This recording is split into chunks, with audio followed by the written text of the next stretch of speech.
Hello, ನಾನು doctor Arpita, consultant anaesthesiologist, Kangaroo Care hospital, Mysuru. ಇವತ್ತು painless delivery ಅಥವಾ ಲೇಬರ್ ಅನಾಲ್ಜೆಸಿಯಾ ಬಗ್ಗೆ ನಾನು ಮಾತಾಡ್ತೀನಿ. ಪ್ರೆಗ್ನೆನ್ಸಿ ಕನ್ಫರ್ಮ್ ಆಗಿ 9 months is full of happiness, enthusiasm and anticipation. ಆದರೆ ಡೆಲಿವರಿ ಡೇಟ್ ಹತ್ರ ಬರ್ತಾ ಬರ್ತಾ ಲೇಬರ್ ಪೇನ್ ಭಯ ಶುರು ಆಗುತ್ತೆ.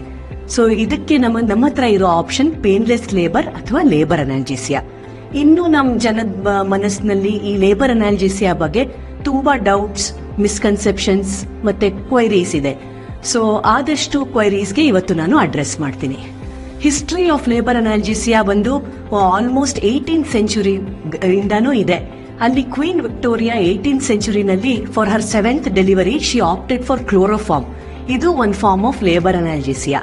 ಸೊ ಈಗ ನ್ಯೂಯರ್ ಟೆಕ್ನಿಕ್ಸ್ ಇದೆ, ಇದರಿಂದ ಡೆಲಿವರಿ ಪೇನ್ ಸಾಕಷ್ಟು ಕಮ್ಮಿ ಆಗುತ್ತೆ. ಸೊ ಕಾಮನ್ ಕ್ವೈರೀಸ್ ನಮ್ಮ ಪೇಷಂಟ್ಸ್ ನಮ್ಮನ್ನ ಕೇಳೋದೇನು ಅಂದ್ರೆ, ಏನಿದು ಲೇಬರ್ ಅನಾಲ್ಜೆಸಿಯಾ, ಇದು ಅನೆಸ್ಥೀಶಿಯಾನಾ ಅಂತ. ಸೊ ಇದು ಅನೆಸ್ಥೀಶಿಯಾ ಅಲ್ಲ, name it self is different. ಇದು ಲೇಬರ್ ಅನಾಲ್ಜೆಸಿಯಾ ಅಥವಾ ಪೇನ್ಲೆಸ್ ಲೇಬರ್. ಇದರಲ್ಲಿ ಕಾಲ್ ಮರಗಟ್ಟೋದು, ಕಾಲ್ ಮೂವ್ಮೆಂಟ್ ಇಲ್ಲದೆ ಇರೋದು, ತುಂಬಾ ಹೊತ್ತು ನಡೆಯಕ್ಕಾಗದೆ ಇರೋದು, ಇದೆಲ್ಲ ಏನೂ ಆಗಲ್ಲ. ಆದ್ರೆ ಇದರಲ್ಲಿ ಬರೀ ಪೇನ್ ಕಿಲ್ಲರ್ ಮಾತ್ರ ನಾವು ಕೊಡ್ತೀವಿ.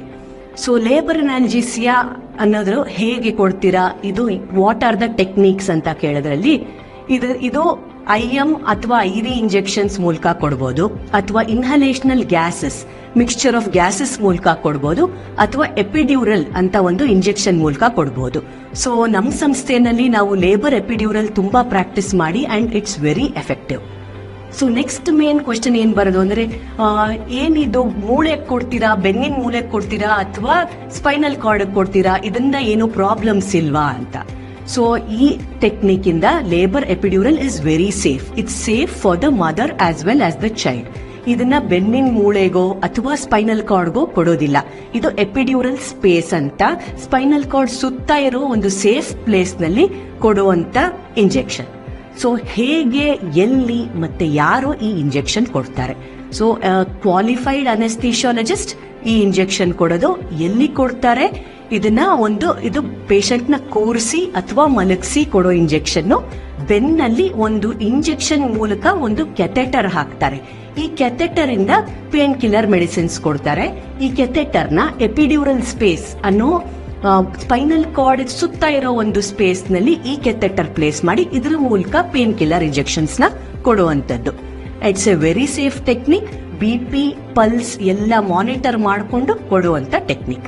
ನೆಕ್ಸ್ಟ್ ಮೇನ್ ಡೌಟ್ ಇಸ್, ಈ ಎಪಿಡ್ಯೂರಲ್ ತಗೊಳ್ಳೋದ್ರಿಂದ ಸಿಸೇರಿಯನ್ ಚಾನ್ಸಸ್ ಜಾಸ್ತಿ ಆಗುತ್ತಾ, ಮಗುಗೇನಾದ್ರೂ ಕಾಂಪ್ಲಿಕೇಶನ್ಸ್ ಆಗುತ್ತಾ? ಖಂಡಿತ ಇಲ್ಲ. ಎಪಿಡ್ಯೂರಲ್ ತಗೊಳ್ಳೋದ್ರಿಂದ ಸಿಸೇರಿಯನ್ ಆಗುವಂತದ್ದು, ಮಗುಗೆ ಕಾಂಪ್ಲಿಕೇಶನ್ಸ್ ಆಗೋದು ತುಂಬಾ ಕಮ್ಮಿ, ಬಹಳ ಕಮ್ಮಿ, ನೋಡೇ ಇಲ್ಲ. ನೆಕ್ಸ್ಟ್ ಇಸ್, ಯಾರ್ ಎಪಿಡ್ಯೂರಲ್ ತಗೋಬಹುದು, ಯಾವಾಗ ನಾನು ಎಪಿಡ್ಯೂರಲ್ ತಗೋಬಹುದು ಅಂತ ತುಂಬಾ ಡೌಟ್ ಇರುತ್ತೆ. So any patient, any mother who is in labor and gynecologist confirm ಮಾಡ್ತಾರೆ ಇವ್ರಿಗೆ ಟ್ರೂ ಲೇಬರ್ ಪೇನ್ ಇದೆ. ಟ್ರೂ ಲೇಬರ್ ಪೇನ್ ಅಂದ್ರೆ ಏನು? ಯೂಟ್ರಸ್ ಕಂಟ್ರಾಕ್ಟ್ ಆಗ್ತಾ ಇದೆ. ಈ ಯೂಟ್ರಸ್ ಗರ್ಭಕೋಶದ್ದು ಕೆಳಭಾಗ, ಸರ್ವಿಕ್ಸ್ ಅಂತೀವಿ, ಇದು ಓಪನ್ ಆಗ್ತಾ ಇದೆ. ಸೊ ಲೇಬರ್ ಪೇನ್ ಬರೋದೇ ಇದಕ್ಕೋಸ್ಕರ. ಯೂಟ್ರಸ್ ಕಂಟ್ರಾಕ್ಟ್ ಆಗುತ್ತೆ, ಸರ್ವಿಕ್ಸ್ ಓಪನ್ ಆಗುತ್ತೆ, the lower end of uterus.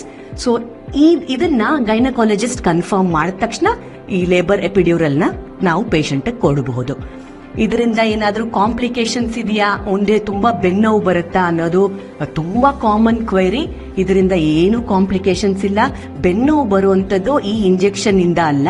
There are other reasons in pregnancy and post pregnancy which causes backache.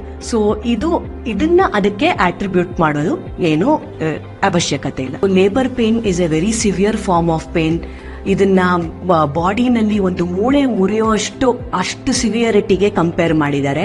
So opt for painless labour or labour analgesia and enter motherhood with happiness and bliss. Thank you.